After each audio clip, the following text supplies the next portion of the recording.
Good morning, welcome to the success law academy. अब तो next है हिंदू मैरिज एक्ट के बाद वो है Hindu adoption and maintenance act. ठीक, सेक्शन 2 में आपका अगेन हिंदू डिफाइन कर रखा है, वो हमने ऑलरेडी पहले देख ही लिया। सेक्शन 3 में डेफिनेशन देख लीजिए, कस्टम एंड यूसेज ये में ऑलरेडी हमने ये डिस्कस कर रखी है। ठीक, 3B में आपका मेंटेनेंस आता है। Maintenance include in all cases provision of food, clothing, residence, education, medical attendance, treatment, basic necessities जो हैं बेसिकली वही। In case of unmarried daughter, all the reasonable expenses of an infant to her marriage. अगर unmarried daughter है तो उसके marriage के expenses भी। PC minor means a person who has not completed his और her age of 18 years below it. Next section आता है आपका सेक्शन नंबर 5। सेक्शन नंबर 5 क्या कहता है? Adoption to be regulated by this chapter. No adoption shall be made after the commencement of this act by or to a Hindu except in accordance with the provision contained in this chapter, and adoption made in contravention of the said provision shall be void। तो भी adoption होगा इस act के according होगा तो ही valid होगा। अगर उसका अकॉर्डिंग नहीं हुआ है तो वो अडॉप्शन क्या कहलाएगा? Void adoption. Section number 6, requisite of valid adoption. ठीक, तो वैलिड अडॉप्शन जो होगा उसकी रिक्वायरमेंट्स क्या है वो हमें सेक्शन नंबर 6 में बता रखी है।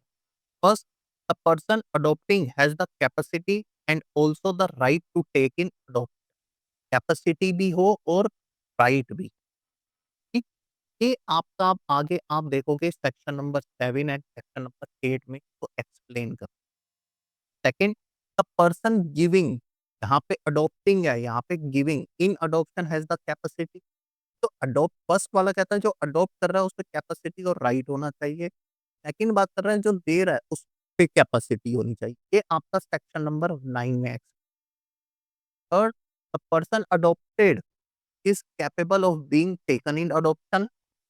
Section number 10, the adoption is made in compliance with the other condition that is section 7। तो सेक्शन 6 की 4 कंडीशन। ठीक, जो अडॉप्टिंग है उनकी कैपेसिटी और राइट हो, जो गिविंग है उनकी कैपेसिटी हो, जो अडॉप्टेड है वो कैपेबल हो, और अदर कंडीशंस। तो ये 4 कंडीशंस हैं जो कि सेक्शन 7, 8, 9, 10, 11 में समझा रखी है। अब सेक्शन 7, सेक्शन नंबर 7 बात करता है capacity of a male Hindu to take in adopt. ठीक, तो ये बेसिकली बात करता है मेल हिंदू की। आप सेक्शन नंबर 8 देखोगे तो वो फीमेल हिंदू बात करता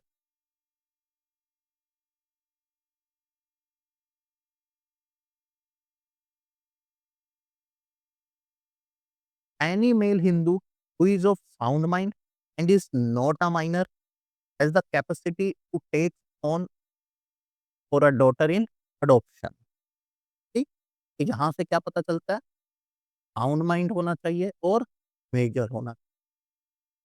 ठीक, माइनर नहीं होना चाहिए मीन्स मेजर होना चाहिए। तो वो किसी भी सन या डॉटर को अडॉप्ट कर सकते हैं। ठीक, provided that if he has a wife, that person male person has a wife, ठीक, he shall not adopt except with the consent of his wife unless a wife has completely and finally renounced the word or has ceased to be Hindu or has been declared by a court of competent unsound। ये देखो section number आपका 7 क्या बताता है। ठीक, section number 7 बताता है कोई भी मेल हिंदू जो बस कब अडॉप्ट करेगा? जब वो साउंड माइंड होगा। सेकंड, जब वो मेजर होगा। ठीक, और अगर उसकी वाइफ है मेल हिंदू की, ठीक, तो ये इनकी कंसेंट के बिना ऑप्शन नहीं कर सकते। इनकी कंसेंट चाहिए होगी। लेकिन इसके एक्सेप्शन, तब कंसेंट नहीं चाहिए जब ये जो वाइफ है, ठीक, इन्होंने renounce the word. Second, cease to be Hindu. And third one is unsound. ठीक, किसी कोर्ट ने उनको अनसाउंड डिक्लेयर कर दिया।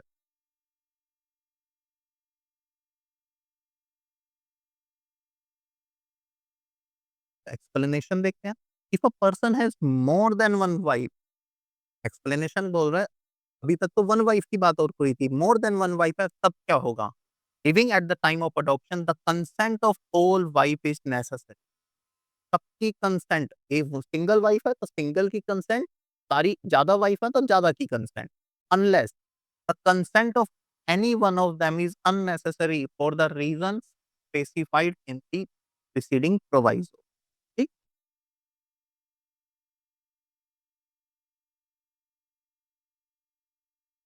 ये देखो ये तो सिंगल वाइफ के लिए हो, मोर देन वन वाइफ,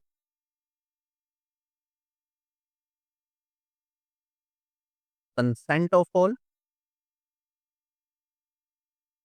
ठीक, एक्सेप्शन है इन केसेस में किसी एक की या किसी की भी वाइफ कंसेंट नहीं चाहिए होगी। यही जो अभी हमने पॉइंट्स लिखे हैं, अगर ये चीज फुलफिल होती है मींस रिनाउंस द वर्ड कर दिया किसी एक वाइफ ने, या सीज टू बी हिंदू, या कोर्ट ने उन्हें हम डिक्लेयर कर दिया। ठीक, तो ये आपका सेक्शन नंबर 7 है। अब आ जाते हैं सेक्शन नंबर 8 में। सेक्शन नंबर 8 बोलता है capacity of a female Hindu to take in adoption.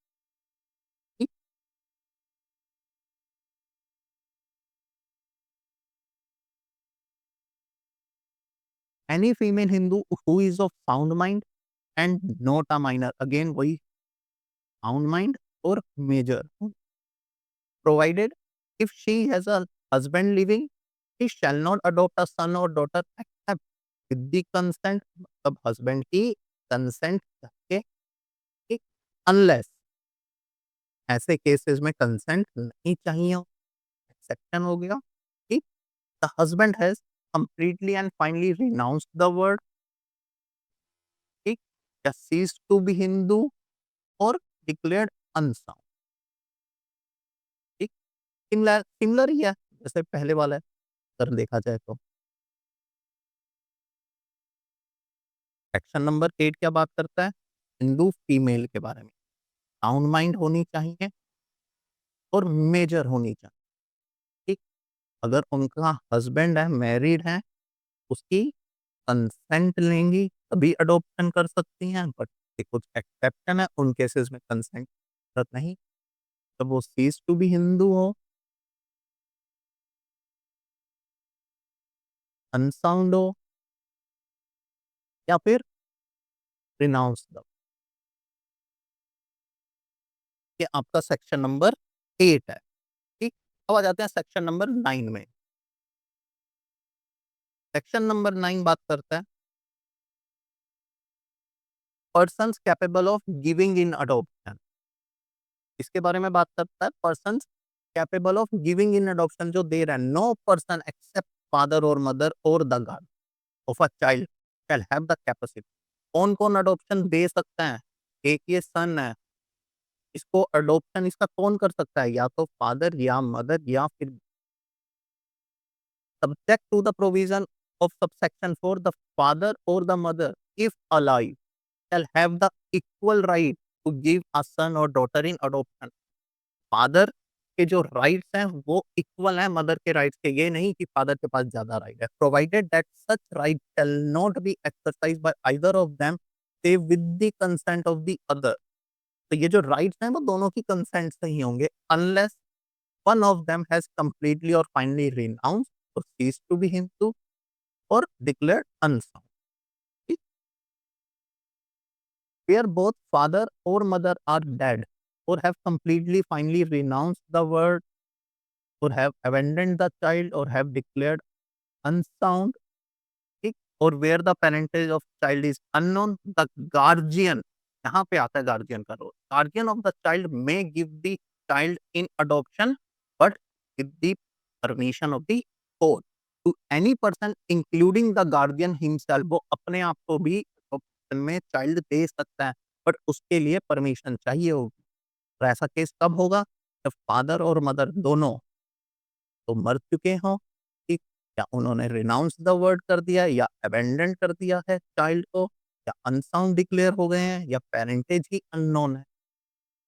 ऐसे केस में ये जो गार्जियन है, वो कोर्ट की परमिशन से एक बच्चे को अडॉप्शन में दे सकते हैं।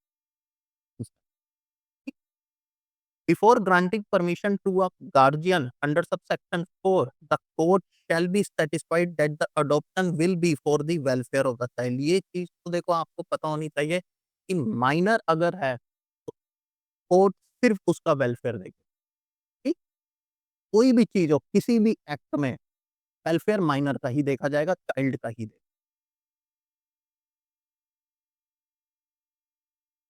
Due consideration being for this purpose given to the wishes of the child, ठीक? Having regard to the age, understanding of the child, and that the applicant for the permission has not received or agreed to receive, and that no person has made or given or agreed to make or given to the applicant any payment or reward in consideration of the adoption except such as the court may mention। ठीक, तो simple सी चीज, जब adoption हो रहा होगा तो court कुछ चीजें देखेगा। जब परमिशन ऑफ द कोर्ट ली जा रही है कोर्ट वाले सब सेक्शन में, तो कोर्ट कुछ चीज़ें देखेगा, कि बच्चे का वेलफेयर कहाँ हो रहा है, उसकी एज कितनी है, उसकी अंडरस्टैंडिंग कितनी है, उस हिसाब से वो अलाउ करेंगे, ठीक? प्लस एडॉप्शन के टाइम कोई पेमेंट वगैरह नहीं देनी होती, बट एक्सेप्शन इसका कोर्ट है, कोर्ट अगर कुछ सैंक्शन कर दे, कुछ नेसेसिटीज़। बाकी अब इसका एक्सप्लेनेशन देखते हैं। एक्सप्लेनेशन में फादर एंड मदर डिफाइंड है। Father and mother mean do not include adoptive father और अडॉप्टिव मदर। मीन्स ये जो फादर एंड मदर हैं, ये सिर्फ बायोलॉजिकल मदर फादर होंगे, ठीक? Guardian means a person having the care of a person of a child और both his person और property. Guardian means a person having the care of the person of the child और both his person and property. Means guardian means ठीक, property of minor जो होगी, as well as उसकी body बोल लो, ठीक? वो चाइल्ड की भी और प्रॉपर्टी की भी, इन पर्सन, ठीक? और प्रॉपर्टी की भी, तो वो दोनों चीज का होगा। A guardian appointed by the will of the child father और मदर। एक गार्जियन कौन होगा? मदर और फादर जो होंगे, उन्होंने बाय विल अपॉइंट किया होगा, या फिर अ गार्जियन अपॉइंटेड और डिक्लेयर्ड बाय द कोर्ट, ठीक? तो ये क्वेश्चन बन जाता है प्री में कि गार्जियन जो है वो सिर्फ चाइल्ड का होगा या उसकी प्रॉपर्टी का भी होगा, तो बोथ, ये चीज हमेशा याद रखना, ठीक? और अब आ जाता है सेक्शन नंबर 10, ठीक?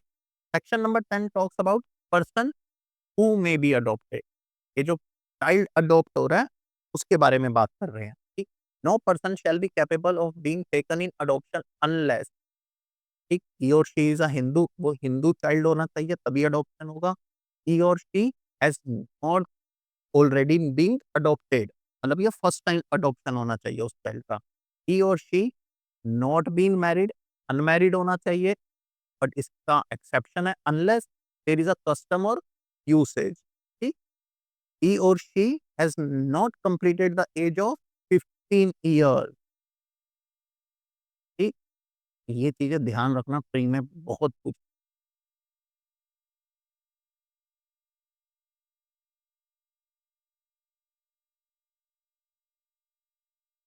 ठीक? और आपका जो अनमैरिड वाला है, उसका एक एक्सेप्शन है, that is usage and custom. अगर वो अलाउ करते हैं तो हो सकता है, मैरिड पर्सन भी अडॉप्शन उसका हो सकता है। और एज कितनी होनी चाहिए? 15 ईयर्स से below, but again unless there is usage or custom, तो 15 ईयर्स से अबव वाला भी अडॉप्ट हो सकता है, ठीक? 11th आ जाइए। 11th सेक्शन आपका बोलता है अदर कंडीशंस, ठीक? In every adoption the following condition must be complied with if the adoption is of a son. ये ध्यान रखना, सेक्शन 11 से प्री में क्वेश्चन बहुत बन जाता है। अगर अडॉप्शन सन क्या है, द अडॉप्टिव फादर और mother by whom the adoption is made must not have a Hindu son or son, ठीक, whether by legitimate blood relationship or by adoption, ठीक। तो ये जो फादर और मदर हैं, जो अगर चाइल्ड को अडॉप्ट कर रहे हैं, तो उनका सन भी नहीं होना चाहिए, सन्स भी नहीं होना चाहिए और सन भी नहीं होना चाहिए। If the adoption is of a daughter, the adoptive father or mother by whom the adoption is made must not have a Hindu daughter और son's daughter, ठीक, daughter या फिर son daughter नहीं होनी चाहिए, whether by a legitimate blood relationship or by adoption living at the time of the adoption। तो ये दो से क्वेश्चन बहुत बन जाता है प्री में, ये ध्यान रखो, ठीक। If the adoption is by a male and the person adopted is a female, for example Hindu male है, वो किसी फीमेल चाइल्ड को अडॉप्ट कर रहा है, the adoptive father is at least 21 year older than the person to be adopted, 21 year का gap होना चाहिए। If the adoption is by a female and the person to be adopted is male, कोई female Hindu female है, वो किसी male child को adopt कर रही है, तब भी 21 ईयर का एटलीस्ट एज गैप उनके बीच में होना चाहिए। The same child may not be adopted simultaneously by two or more person, एक child दो लोगों से अडॉप्ट नहीं होगा, ठीक। The child to be adopted must be actually given and taken in adoption, ये बहुत नेसेसरी है, इसेंशियल्स है अडॉप्शन का, ठीक। Actually given and taken in adoption by the parents or guardian concerned or under their authority with intent to transfer the child from the family of its birth, or in the case of abandoned child or in a case of whose parentage is unknown, from the place or family where it has been brought up to the family of its adoption। एक ये family number one है, family number two यहाँ से यहाँ, ठीक। Provided at the performance of दत्ता होमन can not be essential to the validity of the adoption. दत्ता होमन की जो कंडीशंस थी, एसेंशियल थी, वो वैलिड नहीं है, ठीक। तो ये सारी एसेंशियल्स जो अदर कंडीशन है, इससे प्री में क्वेश्चन बहुत बनते हैं। ये आप सेक्शन नंबर 11 बहुत अच्छे से पढ़ना, वैसे तो सारे ही सेक्शन अच्छे से पढ़ने हमें, ठीक। Section number 12, effects of adoption. An adopted child shall be deemed to be the child of his or her adoptive father or mother for all purpose with effect from the date of the adoption, and from such date all the ties of the child in the family of his or her birth shall be deemed to be served and replaced by those created by the adoption in the adoptive family, okay? Provided the child cannot marry any person who he or she could not have been married if he or she had continued in the family his or her birth, वो फैमिली में marriage नहीं कर सकते, ठीक। Any property which vested in the adopted child before the adoption shall continue to vest in such person subject to the obligation, if any, attaching to the ownership of such property, including the obligation to maintain relative in the family of his or her birth, ठीक। जो property अब before adoption जो biological mother father से होगी, वो property उन्हें मिलेगी और वहां पे जो ऑब्लिगेशंस वगैरह मेंटेनेंस वगैरह के लिए अगर कुछ है कंडीशन, तो वो भी करनी पड़ेगी। The adopted child shall not divest any person of any estate which vested him or her before the adoption, ठीक। सेक्शन नंबर 13 आ गया, rights of adoptive parent to dispose of their property, subject to any agreement to the contrary, and adoption does not deprive the adoptive father or mother of the power to dispose of his or her property by transfer, inter vires or by will, ठीक। Section 14, determination of adoptive mother in certain case, where a Hindu who has a wife living adopts a child, he shall be deemed to be the adoptive mother, ठीक। एक Hindu mail और female ने child adopt किया, तो वो क्या कहलाएंगी? Adoptive mother, ठीक। यहाँ पे क्या कौन सा केस है? जब wife living adopt the child, where an adoption has made with the consent of more than one wife. हमने पीछे पढ़ा था ना, मेल अडॉप्ट कर रहा है जब एक से ज्यादा वाइफ है, तो सीनियर मोस्ट वाइफ जो होंगी, ठीक, वो कहलाएंगी अडॉप्टिव मदर और बाकी कहलाएंगी स्टेप मदर। ठीक, वेयर अ विडोअर और bachelor adopt a child, any wife whom he subsequently married, उसके बाद वो अगर शादी कर लेते हैं, कोई बैचलर है लड़का या डाइवोर्स हो चुका है, अगर उसके बाद वो अडॉप्ट कर लेते हैं चाइल्ड को और बाद में किसी से शादी करते हैं, तो वो स्टेप मदर कहलाएंगी। वेयर अ विडो और अनमैरिड वुमन, ठीक, अब फीमेल के केस में adopt a child, any husband whom she marry subsequently shall be deemed to the step father। ठीक, यहाँ पे स्टेप फादर स्टेप मदर है जब डाइवोर्स है या बैचलर है, और उसके ऊपर एक अडॉप्टिव मदर, ठीक, और जो सीनियर मोस्ट वाइफ होगी वो अडॉप्टिव मदर, बाकी स्टेप।